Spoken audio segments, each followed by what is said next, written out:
All right, I think we're ready to rock. Hello, Yeah. welcome. Thank you. So we're recording this in advance and going to be posting this later. Or maybe we're taping it in the future and sending it back. You don't know. My gosh, we don't know. This is crazy. My mind just exploded. We normally do these live, but what's happening when we do our lives is that they're not recording when we work with people split screen. And this is just important. I want this information to be out there. We're going to put it on our YouTube channel for anybody who's tuning in. And, we're going to talk about some very interesting topics that really hit home to us at RevolutioniZe Nutrition. So for everybody who's tuning in, we welcome Kimberly Goodhartz. The one, the only. We go way, way back, and we're welcoming her today. We want to hear about you. Tell us a little bit about you. Okay, so I think the reason why you're interviewing me today is because my job title is an LPC, so I'm a licensed professional counselor, and I specialize in the area of addiction and eating disorders.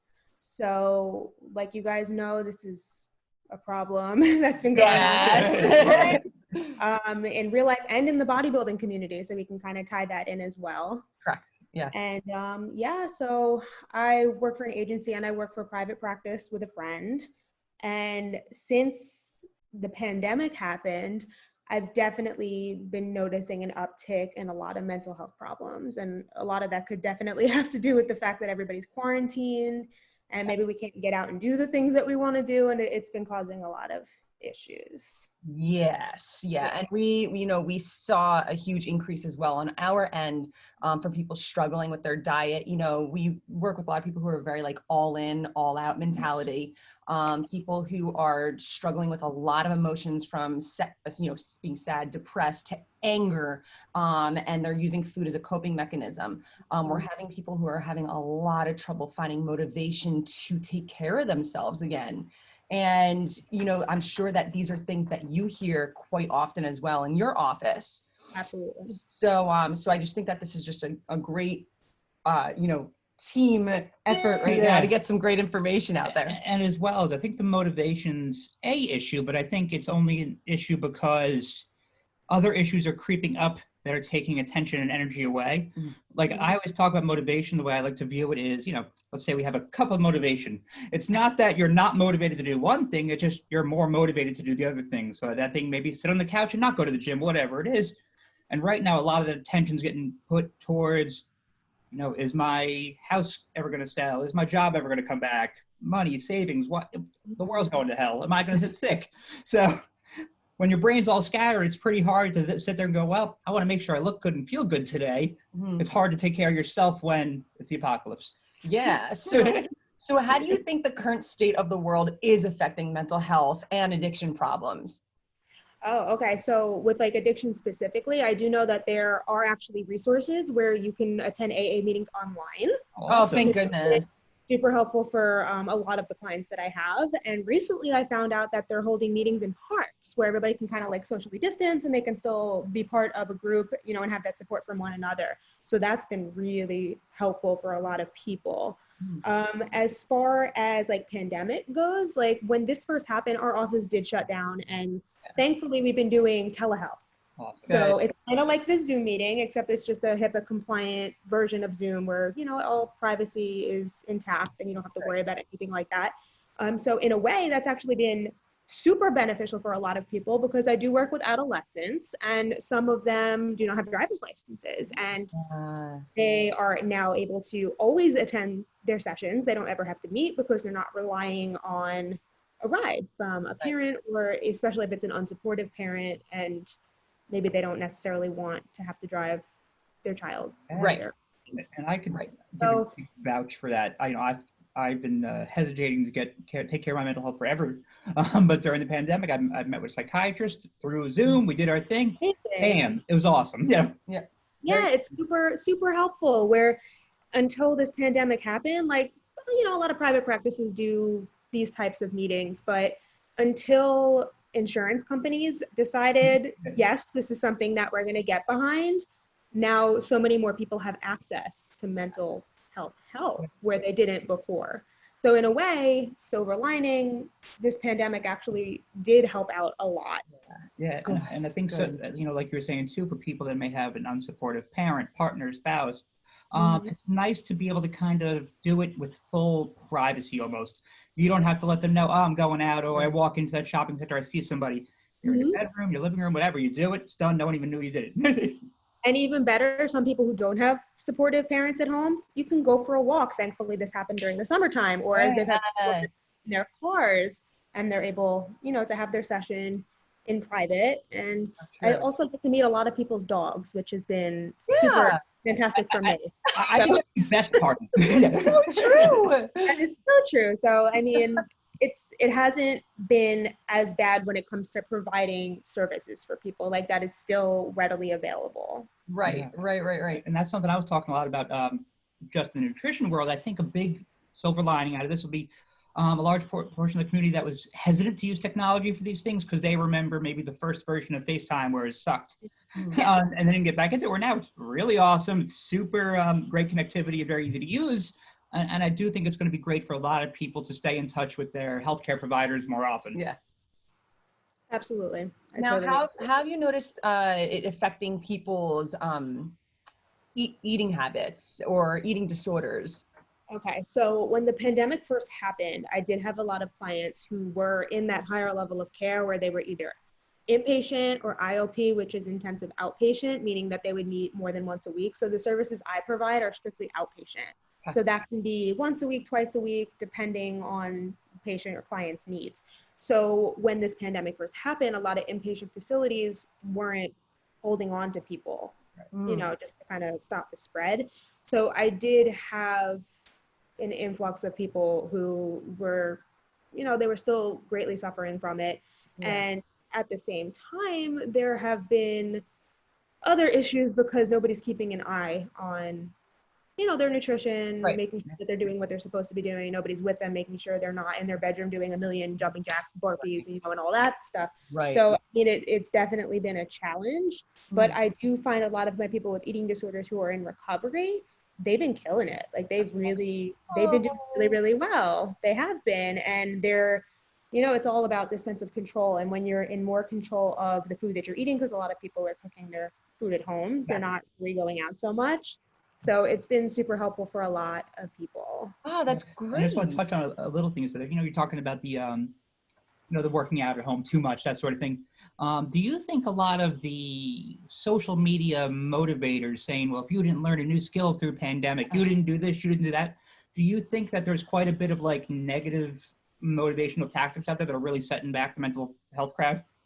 It depends on, I guess, the person, but Randy, I totally agree with you that it is a super judgmental statement to say that, like, you have to come out of this learning and it's like, says who? Like, just make it through the day, man. Like, yes, I think we posted something specifically like that because it's like, there are a lot of people that like, if you didn't do one thing, like basically making you feel like a failure, and nobody should feel like that. And everybody copes and handles things differently. I'll give a behind the scenes. So of our quarantine experience with one thing Randy did, I started new mood stabilizers, and I was a fucking lunatic for about 4 weeks. Yeah. And there's definitely a buffer there when you start a new medication. But then lights out. So that was a thing we dealt with. So if I sat there and said, did I market a million things? Did I get back in shape? No. But I took 4 weeks to get healthy again with a pill. And that was cool. Exactly. And you know what? That was your thing. Like, it doesn't have to be something so large that you needed the vaccine for coronavirus. Like, yeah, so I mean, whatever it is, like if you struggle with depression, like a lot of people with depression have a hard time getting out of bed, brushing their teeth, taking a shower. If you got out of bed and took a shower, that's a big deal for somebody who's suffering. Yeah, I want to touch on that especially because I think it's really easy for, I guess, depressive, we'll start there, to kind of feel like, to really slide into old habits when you don't have to go out. I can do everything from bed today. Why get dressed? Why do this? And especially if you're not checking in with maybe your accountability buddies, it's, you know, your friend, because, you know, you all read the memes. It's like, okay, I have therapy in 20 minutes that I practice my lines, you know.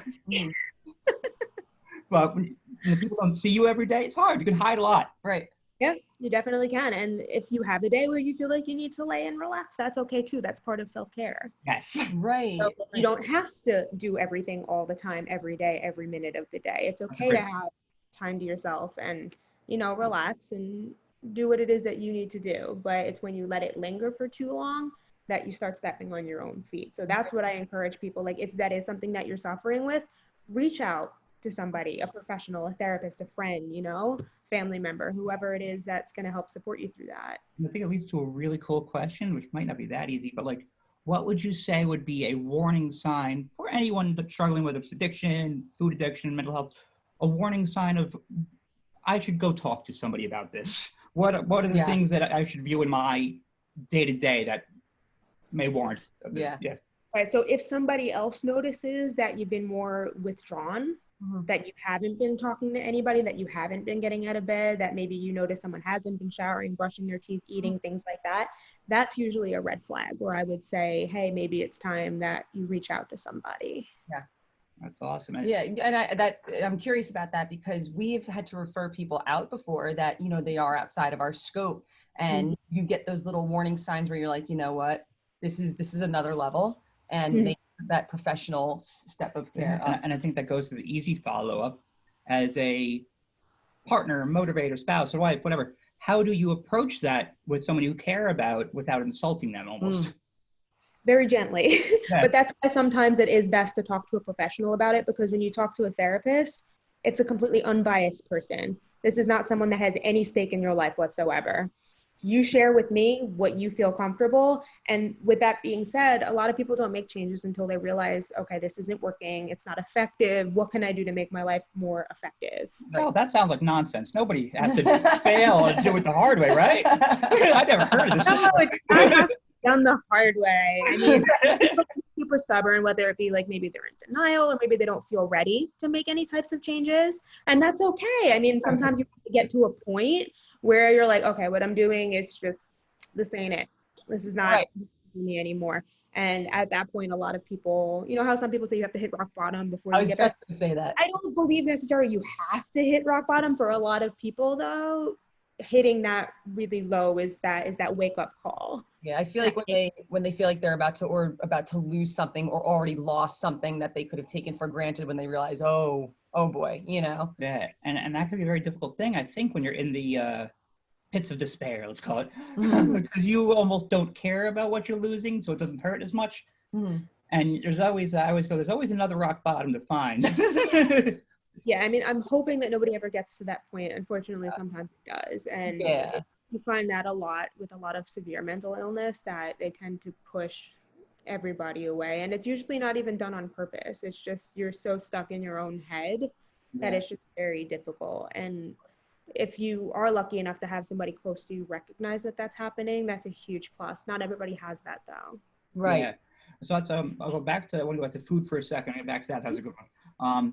So what do you think are maybe more triggers that may be tough for people that either have eating disorders or at least conscious of, or pre-eating disorder, let's say, that are really things that they can do to make sure they don't fall into either old habits or new bad habits?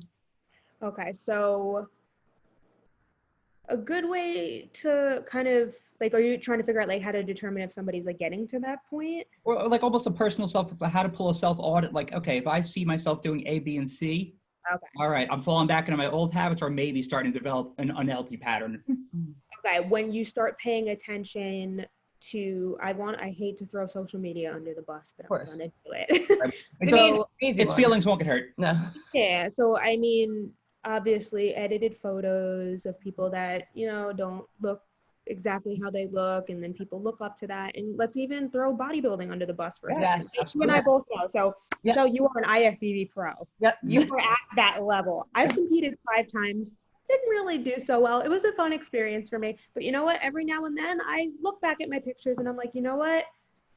I know that I love the way I look there, but it is not practical to stay all the time. Yes, and I think it's drive yourself mad. I want the viewers to know that you did compete. Like, yes, I had time. And you're still in the world, you know, you still work with athletes, so you're still very much in the world of people attaining certain physiques and seeing what happens to people post-competition as well. Obsessive behaviors, people feeling like they need to have that physique all year round.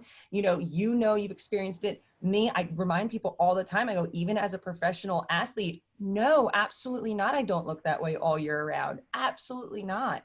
And to understand that, you know, that physique brought a certain lifestyle, but where I am now brings a slightly different lifestyle. It's still healthy, you still lift, you still eat good, but you don't have to feel like you have to pass on a social occasion. You don't have to pass on that one alcoholic beverage. You can find balance and moderation instead of an extreme type of lifestyle. Yeah, I think something I'll piggyback off that before I throw it back to Kim. And you know, I love bodybuilding; it's fun and all, but I think a lot of people get into it as a way to look good, and that's not what the sport is for. Not if you're going to compete. If you want to be an athlete and look strong and be strong, you can do that without having to step on stage.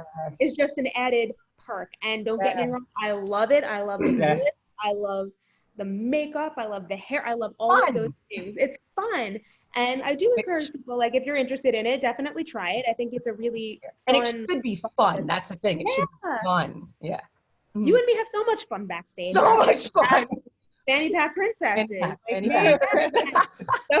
I tell people, if it's not fun, it's I wouldn't do it. You know, it's just going to end up hurting you mentally, if anything. And I've witnessed people not having fun with it backstage. Yeah, literally having that really like inward, like self-defeating, especially if you don't place where you think you are. Oh, yes. So I do have a lot of clients right now who either do compete, are ex-competitors, coaches. Like I have a lot of clients that are like that.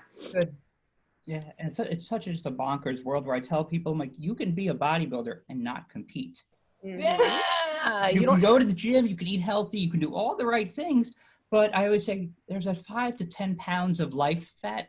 Yeah. Where you could still look awesome at the beach, awesome for a photo shoot. Maybe you don't have glute striations in your face. And I mean, you know, whenever we work with somebody, I do kind of like a screening of my own, and everybody we work with has to start with our general lifestyle nutrition before even thinking about competing. I like that. That's a really good idea. Yeah, we have to, because, you know, you see people in the sport who it really does become an unhealthy thing for them. And it's almost like they're using competition and validation to fix another broken part of themselves. I just want to pop in there before I forget it. And as well, I think there's this huge misconception that I can get rich and famous from this. Oh God, you're not going to get rich and famous from this. And I love all my pieces, but you're going to be spending much more than you make. Correct. That's why it's fun. It's for the fun of it's a hobby. It's a good time. Being healthy, and if you love lifestyle, like kill it like that. It's fun. I tell people, I go, if you where you place in a show, because we all know you don't know who's going to step on stage next to you. If that is going to depict how you feel about yourself, you know, I warn them. I'm like, please don't do this. You know. Yeah, like I tell everybody, let Randy determine your self-worth, not you. I'll tell you. You know, but you gotta, no matter where you place or how you do, you have to get off stage and say, that was freaking awesome. I did something I never thought that I could do before, and I feel great about it. Which is something that we always saw her do. You always did a pretty good job of that. You know, no matter who it was, you put on a happy face, did your thing, didn't blame anybody, walked out, had some fun, and did some good posing. Ready to go. Yeah. Yeah, and you know what? I think the best thing is for people who compete more than one time is to just always beat your past self. You nailed it, yes. Because you can't control the rest. You can't. Yeah, you have no idea who's going to show up that day. And as long as you show up, and this goes for mental health and bodybuilding, every day, show up as the best possible person that you can be. That's all you can ask for yourself and the people around you, right? That's what you want to surround yourself with, people who are like-minded. And if you're around people who always feel the same way, it's so true. Yeah. And one thing I've noticed, you know, people when they get off stage, you know, they're a little bit down about where they place, right? And they're like, oh, it's almost like they think, this is the end, right? This is the worst moment ever. But then they get flooded with so much love and people reaching out to them and DMs and text messages that all of a sudden they're like, wow, like I did do it. I do feel good. It's an addiction. It's beautiful.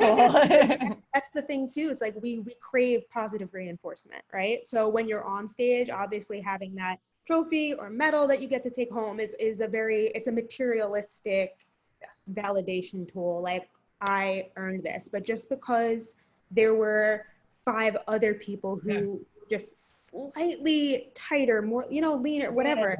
But like you said, like hearing the feedback from your friends, from your coaches, from your family, whoever came to see you, congratulating you and telling you how amazing you did, that is also validation that really just sets off our brain to feel a lot better. Yeah, and I think it's important on us in the bodybuilding community on the outside of the fitness. You know, we're the ones who are the old guard, let's call it now, to focus on congratulating people on the process, not on the placing, not in how they look. Like, great job, you stuck with it. Now let's get you back to normal. Awesome. And I think that's, you know, mental health really big with that too. And one thing I like to talk about is, you know, what can somebody do to, especially lately, social media, everybody really likes to label everybody in camps. You know, I'm not going to get political, but, you know, you have Black Lives Matter, you have LGBT, you have this, and everybody wants to separate everybody, but nobody wants to learn why somebody might be complaining about the issue. Absolutely, yeah. You know, it seems like you work with a lot of people in different identities, associations, sexualities, everywhere on the spectrum. Yeah. What would you say is the best way to go about educating yourself about other people's struggles? Well, definitely not to remain ignorant. And if there's something that you don't understand, do your research. Look at credible sources, not Wikipedia, and not Facebook, and not Instagram. You're gonna want to look up credible sources. Yes. I still feel like I don't really want to put Facebook and Instagram in the same thing with Wikipedia, because Wikipedia is like the bottom of the of like half decent, and then Facebook and Instagram are over there. I think that they're pretty much on the same level when it comes to like everybody voicing their opinion. But that's the thing. Opinions aren't facts. Yes. So no matter, like, again, not to get political, but wherever you stand on these things, if you're going to look at the facts, you will be on the right side of history. Right. Well, yeah, I like how you said that. That was good. And that's why I always, oh boy, I'm going to be good here. Please be good, Randy. I feel like a lot of these issues just come down to, all right, let me hear what the person's being frustrated about. Let me listen to them. Let me not take their strife and anguish as an attack on me.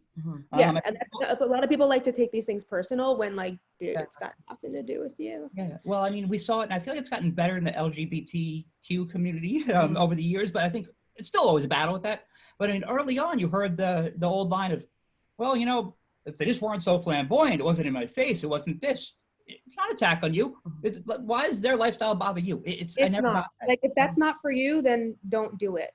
Right. Yeah, like I've never seen a group parading around to ask other people to join in. Correct. And if they do ask you to join in, they will not be offended if you say no. Right, I would be honored. Anyway, and enjoy what it is that they're doing. If you want to put me in a Borat bathing suit, I'll go, man. Let's go march. Oh, God. I would pay to see that.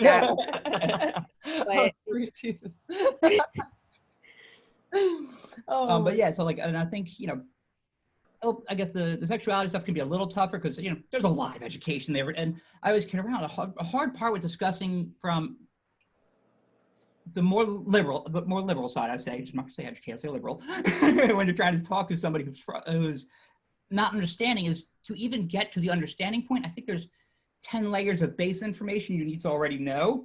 So it can be very difficult to have these conversations when they don't have the base knowledge for it. So in day-to-day conversation, whether you are that person who has an identity situation or you want someone to understand, what would be a good way to communicate your frustration to people in your life you think it's important to? Okay, so I know it's an easy the best thing to do is to just not get offended when people don't agree with you, because like we say, everybody has opinions. Opinions are not facts. So there are factual things that you can, you know, agree with, and some people want to say that it's not a fact, but like I said, always do your research. And the best thing to do is, if you care about somebody, whether it be a family member or a close friend, maybe doesn't share the same view as you about a topic, it's all about radical acceptance. And what that means is accepting people for who they are, what they believe in, whatever. And what you do with that information is then completely up to you. So you can say, I accept you for who you are, and because of that, like, do your thing. Or I accept you for who you are, and because of that, I need to distance myself from you. Said. And that's a good way to, you know, maintain your mental health, is to not be putting yourself in situations where you are just really struggling with accepting who they are for who they are, and you can accept them, but just from a distance, and that's okay. I like that. That's nice. That's really awesome. And yeah, it's, you know, correct me if I'm wrong, but I feel like also nowadays for people that, you know, 10, 20 years ago, if you were gay, you were this, you were that, it could feel like you're alone in the world. But as much as we bash social media, I feel like this is a spot where it comes out in the light. There are a And lot. find the people that, you know, you are like-minded. If you want to find, You find people. you want to find Asian anime nerds who dress in pink. Awesome. You Let's can go. find that. You can find that. I don't personally know anything about Reddit, but a lot of my clients who are into things like that, or clients who are part of the LGBT community, they're people, man. They find their peeps, and there's so many. I got to give Reddit a shout out. Right. I love it for mental health stuff. You know, not just the memes. The memes are pretty solid. Memes are great. But support systems, support groups. Absolutely. They're pretty good, and I like Reddit a little more than the other ones. Like, listen, like anything, you know, take with a grain of salt, but they seem to be a little more fact-checky in the comments. Yeah, I mean, if you get somebody who is passionate about something, you will find out every piece of information you need to know from them, and you can fact-check them yourself by looking it up. Yeah, I find it actually a pretty welcoming community, you know, if you're in the right spots. Yeah, of course, obviously. Oh, I've heard. Yeah, I mean, I wouldn't go sign on to a conservative subreddit and talk about sexuality, but Yeah, you're probably not going to be welcomed with open arms there. Be in the right place. I have some other stuff to wrap into, but I wanted to ask you, like, what's your, if you had to get on a mountaintop and scream right now, what's one big message you wish you can get to more people? Dealer's choice. Be kind to yourself. Oh, yes. Yes. I think that in this day and age, again, with social media and all the things going on, it is very easy to allow others to put us down. And then eventually we start to put ourselves down. And it's very easy to fall into something like that. So I always encourage people to stay kind to yourself. That, and even if you're not looking to go to school or anything like that, but just always stay up to date on what's going on in the world. I think that's very important. Maybe, again, look for reputable sources for where you're getting things from. And if it does become overwhelming, part of self-care and being kind to yourself is not obsessing about it. Yes. I had somebody define it as doom scrolling, which I think was the funniest phrase I have ever heard from somebody. I've never heard that before. I feel like that just very highly educated client. He called it doom scrolling. I feel personally attacked right now. You know, I love, you know, to be kind to yourself.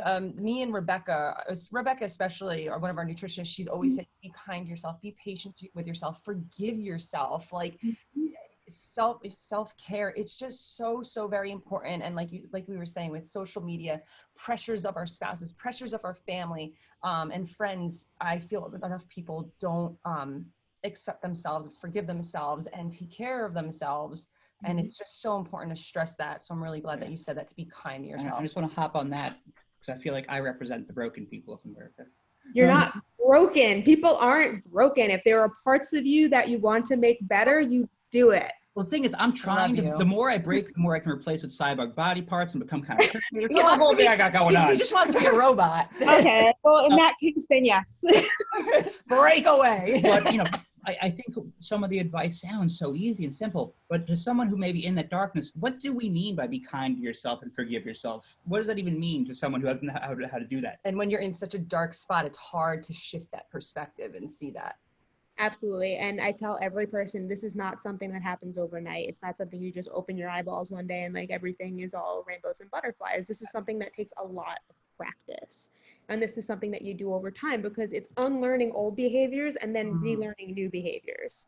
So I know people will say like, oh, well, think more positively, you know, and it's like a giant Pinterest board. Yeah. And while it might sound super cliche, it is something you can practice. And if there's something in every day that you can kind of feel grateful for, or something to look forward to, even if it's something small, you know, like it can be anything. I actually really like what you said there. I don't know why, I had a really little eureka moment.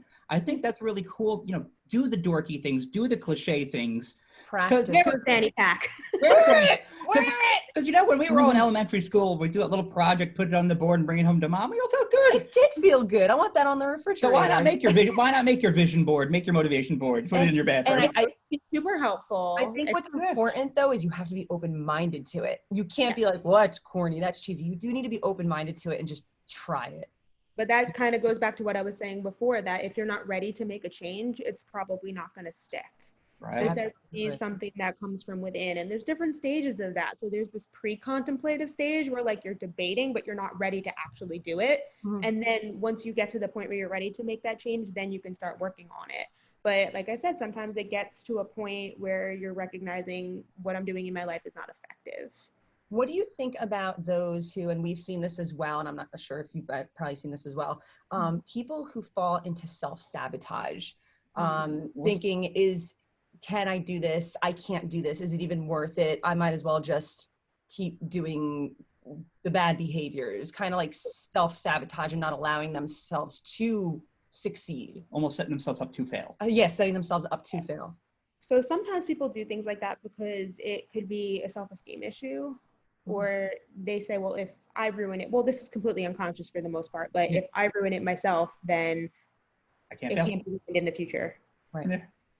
Right. So sometimes people have, and also it's like those habits. It's like old habits die hard sometimes. And like I said, you don't open your eyes one day and everything's great. It's something that you really have to work on. I do find that calling people out on it is a good way because sometimes they don't recognize that they're doing it. True. I like that. True. And I am known for being confrontational in my line of work. And if I recognize it, I'm gonna call you out on it. And if you don't like it, it is what it is. That's just who I am. It's how I practice. And I like to think I've helped a lot of people by calling them out on it. And some people don't want to hear it and they don't show back up. Right. Or some people don't show back up and then a month later they call, hey, do you have any openings?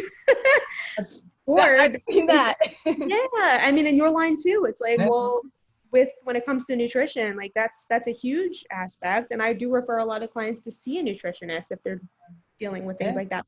Self-sabotage when it comes to food, because it's not just about what we look like, it's our health. It's like different types of diseases that you can make yourself susceptible to if you're not doing the right thing. And I think that's what a lot of people get locked on, just the body image aspect of things and not everything else behind your under your skin, you know. And I just want to come back to the confrontation because I think it is so important. And a big thing I always think is important as well is always defining your terms and being like, if I'm only going to confront you about a fact, not a judgment call, if you don't want to accept the facts I'm telling you, that's fine, but not a judgment. And I always like that as a really good way. I'm on like a philosophy binge right now. And I really think it's always cool to define your terms before you start any sensitive discussion. So there can be even less confusion there. And I find with, people like, dealing with disorders, I think people who also never dealt with that can easily use, let's say, trigger words and not even realize it. What kind of, just throwing this out there, what kind of non-scale victories, not talking about scale and whatnot and body image, what kind of victories have you celebrated with your clients who are struggling with eating disorders? Okay, so somebody who's in recovery and maybe they obsessively work out, that when they can tell me they went an entire week without running 5, 6, 7 miles a day, that is a huge victory. Or people who suffer from binge eating disorder, where somebody says they can go an entire week without binging. And that means, did you still have the cookie? Yeah, but I had 2, not the whole thing. And those are major victories for a lot of people. And it might not seem like a huge deal to somebody who doesn't suffer from that type of disorder. Right. But it's a huge deal. It's huge. Yeah. It's huge. And what do you do if you feel like if somebody did fall into an old habit, how do you pull them back out of that? That's what I was going to ask. Oh, Great minds think alike. Well, if it's to a point where it's really bad, I would refer them to a higher level of care because you don't mess around with things like that. So I don't know if you guys knew this, but out of all of the psychological disorders, eating disorders have the highest mortality rate if you are not treated for it. And that makes sense. I always say, it's harder to have a food addiction than a drug addiction. Drugs aren't at every meal of the day lying on the floor. Food is all there. Accessible at all times. That is definitely true. And I mean, with all addiction, there's similar parts of the brain are used with both of those things. But it is important to help somebody like that celebrate the small victories and to not pay attention to the scale. That is one of the biggest things. Yes. When somebody has an eating disorder, I tell them, throw your scale away. Get rid of it. Don't look at it or put it in the corner and point at it and be like, until you think about what you did. I like that. People see that number and they really like that is the end all be all, when especially in the bodybuilding community, we know that that number doesn't mean anything. And that's it. I mean, how often do we hear, what body fat do I got to be? What weight do I got to be? Oh, The answer is, I don't know, whichever don't one you look best know. at. Yeah, absolutely. And even with people who are not in the bodybuilding community, it's the number on the scale really doesn't mean anything. How do you close fit? How do you like the way you look? Right. Well, I always tell a joke in the seminars. I always go, you know, if you're sitting on the beach and a girl walks by and you don't go, oh, I bet she's 120 pounds and 20% body fat. You go, oh, she looks great. Yeah. Now here's throwing another one at you.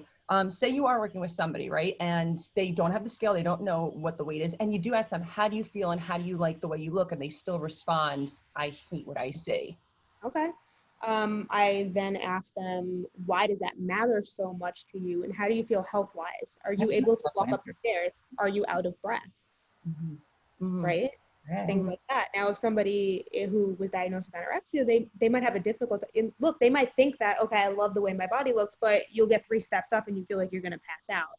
So again, that's part of being kind to yourself, treating your body right. Like you can't be passing out when you go to do your everyday things. And I'm not even gonna get into all the other medical complications that can happen. Yeah, I was going to go back a second. I think you said something really cool when Michelle said, you know, you're like, why does that matter to you? And I think that's an amazing question. So when I just love how direct it is, but it's like it's like, well, why does that matter to me? Right. And I think a lot of people can't even answer. A lot of people can't even answer why it matters so much. And a lot of people will straight up say society. But that's awesome. I think it just is that the most common thing that you hear in a response, like society pressures and what they need to look like? Society pressures, what I should look like. And even like with food trends, like a lot of people think they need to eat this food. I'm going to get started on detox. If you have a liver, yes, body detoxes. Thank you. If your liver is not detoxing, you probably shouldn't be talking to me. You should probably you're in the hospital. They're like, but my pH is off. I'm like, if your pH is off, you are in the hospital right now. Yeah. Oh, that's another thing I've been angry about. I'm always angry about. We go down that road. That's like a whole other topic. You should start a whole podcast of just like angry those different topics. Yeah. Seriously. A big thing I would say, just experts are experts for a reason. Listen to them. And if one expert says something and every other expert says something else, the one expert's probably wrong. Yeah, let's go with majority rules. And that's not to be like saying that things don't change. They absolutely do. Like if there's updates on treatment modalities, they're obviously going to, research those different things to see what is best. Right. Even in the mental health field, like we've come a long way from lobotomizing people. I still want my ice pick. He still wants it.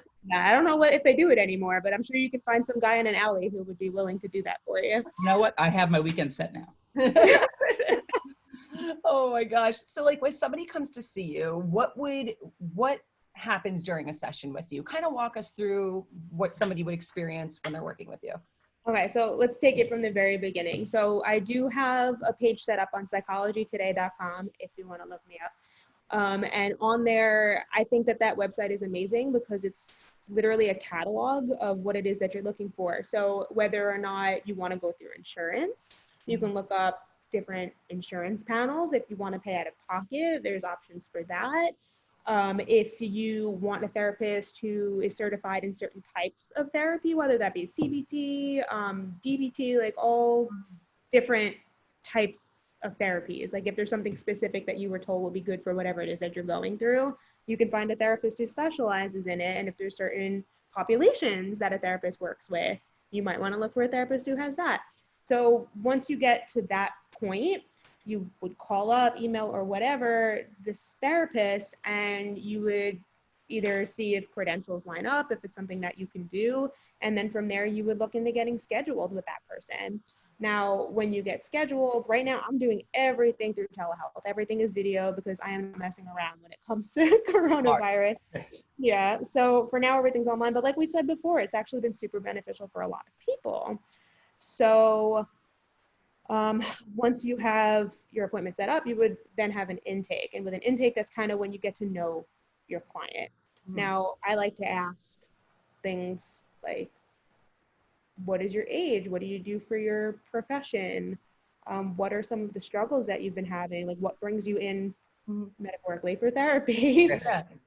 And kind of get to know what's going on with that individual client. And then I like to work with my client when I'm setting up a treatment plan. We have to diagnose people for insurance purposes, but I don't like the whole diagnosis part, because like a lot of people, there is still a stigma about mental health, right? And when you diagnose somebody, a lot of people think that it's a label. So when I'm diagnosing somebody with something, I often like to tell them, all right, so these are the symptoms that you're having, and these symptoms line up with this specific diagnosis. Like let's use like bipolar disorder as an example, okay? So if you diagnose somebody with bipolar disorder, it's like, listen, that doesn't mean that you're broken. It doesn't mean that there's something wrong that needs to be fixed. It just means that sometimes your brain likes to mess with you a little bit, and you can have these highs, you can have these lows, and sometimes it can be difficult to manage. So this is what resembles as close to what you're going through as possible right now. And let's work on a treatment plan that's going to help you with these symptoms and kind of go from there. And once I set them up with a treatment plan, client's happy with it, cool. For the most part, I see people weekly. Some people I do see bi-weekly, meaning every other, and then some people want to be seen 2 times a week, depending on what's going on in their lives. Now, with the agency I work for, that's different. That's set up through them. But my private practice, that's how I do things. And I really leave it up to the client. And I'm like, listen, you are in control of this. And we're going to go at a pace that you feel comfortable. If there are things that have happened that you're not ready to talk about, we're not going to touch upon it until you feel ready. All right. But when it comes to things like eating disorders, I told you I'm very confrontational. So I don't care if you don't want to talk about it. I'm going to call you out on it. If you don't like it, that's okay. We don't have to go into any more detail. Right. But if there's something that maybe a client doesn't recognize, that's the good part about having an unbiased person, is that you can call them out on it and help them recognize that this is going on. Whereas if a friend or a parent did it, you'd probably tell them to F off. True. And I think that's such a great point. You know, I still think people really think mental health is different than physical health for some reason, like your brain's not part of your body. Right. But it's like, you know, you wouldn't go to the doctor and say, guess what's wrong with me? I'm going to hide all my symptoms. Right. And that's the thing, like a lot of people don't want that label. And like I tell you, it's not something that you do to label somebody. And it's not something that defines you. Well, I actually have a funny story with that. Like the first time I met with my psych, I go, I think I have X, Y, and Z. She goes, shut up. I shouldn't say shut up, but she was like, shut up. She's listening to a person self-diagnose himself, which is probably a pet peeve. Oh, that's another thing. Remember you said if there's any statement that I would love to shout to people, please don't diagnose yourself, especially psychology students, like all the people that are going to undergrad right now for psychology. I'm like, when you start learning about the DSM, that's the diagnostic manual. Please don't diagnose yourself, especially like undergrad. I feel like that's a pet peeve of any. But I was proud of myself. I was right. But she had a great point. She goes, you're just labeling yourself, and whether you have it or not, just like you said, you may check off some of the boxes, but you may not check off the rest of them. All of them, yeah. And there's certain criteria for different diagnoses where if you meet a cerern amount of them, like you could be diagnosed with it, but that doesn't mean it's the end all be all. Yeah, now let's address it. And I feel like there's so much crossover between a lot of these anyway. Oh, absolutely. Absolutely. There's a lot of crossover in different diagnoses. And there's also something called comorbidity, which means you have more than one diagnosis, which is pretty common for a lot of people. Would you see with people that struggle with different eating disorders also struggle with something else, some sort of other anxiety, depression? So there is a lot of comorbidity with anxiety and depression. And also there's a couple of personality disorders that sometimes overlap with that. And it is very difficult diagnosing somebody with a personality disorder. So just to give you a little like background. So a personality disorder, there's a few of them. And oftentimes if you diagnose somebody with it, they get very angry and they don't want treatment. Because if I told you, hey, Michelle, your personality is wrong. Right. You're going to get angry with me. I mean, not exactly in those words, but you would get angry with me because personality disorders, that's very deep rooted. It's your personality, right? And what would personality disorders be? Is that like... Well, that's exactly what I did. I yelled at the psycho. I have borderline personality. Shows you're an idiot. Yeah, and he stormed out of the session. And then I had to do the rest of the session for him. So, I mean, I do have a couple of clients with borderline personality. I had a client in the past with narcissistic personality disorder, and those type of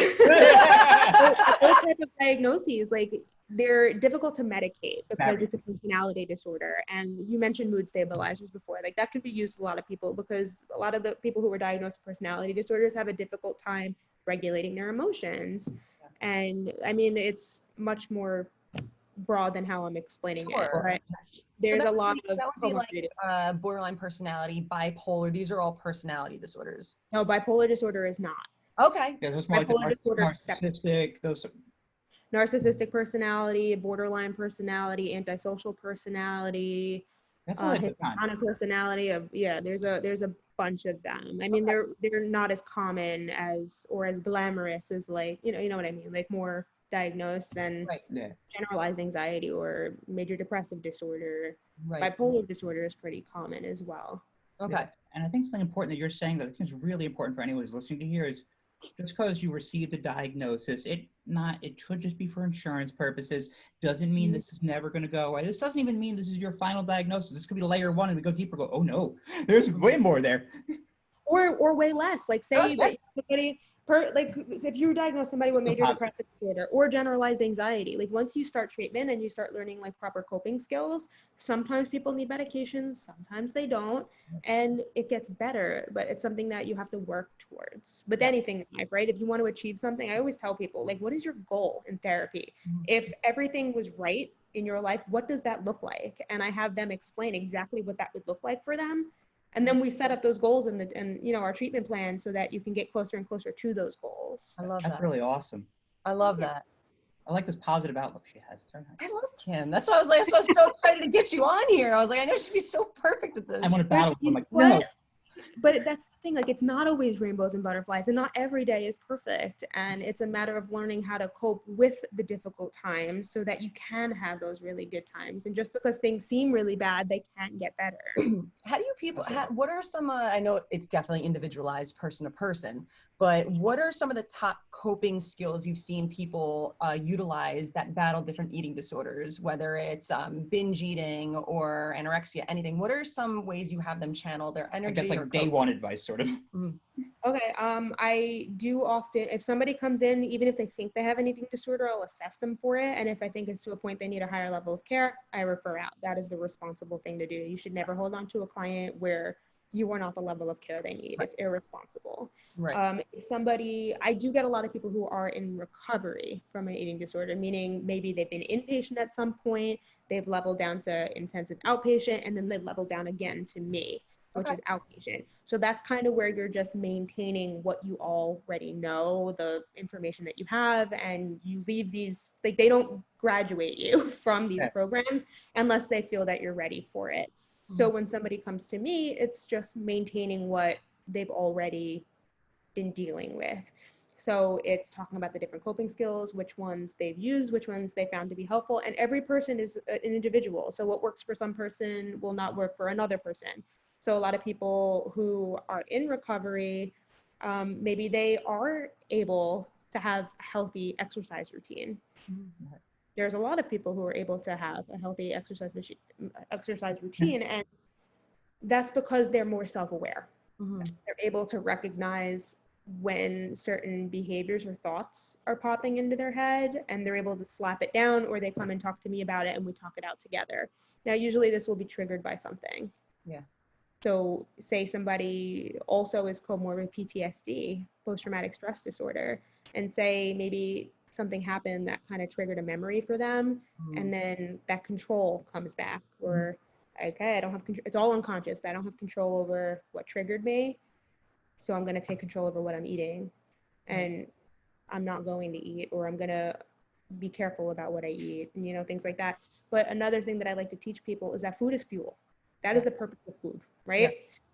We have these meat slabs that we walk around, right? So we got to make sure the meat slab is all fueled, or you're going to fall on your face and you won't be able to do all the things that you love to do and be around the people that you love to be around.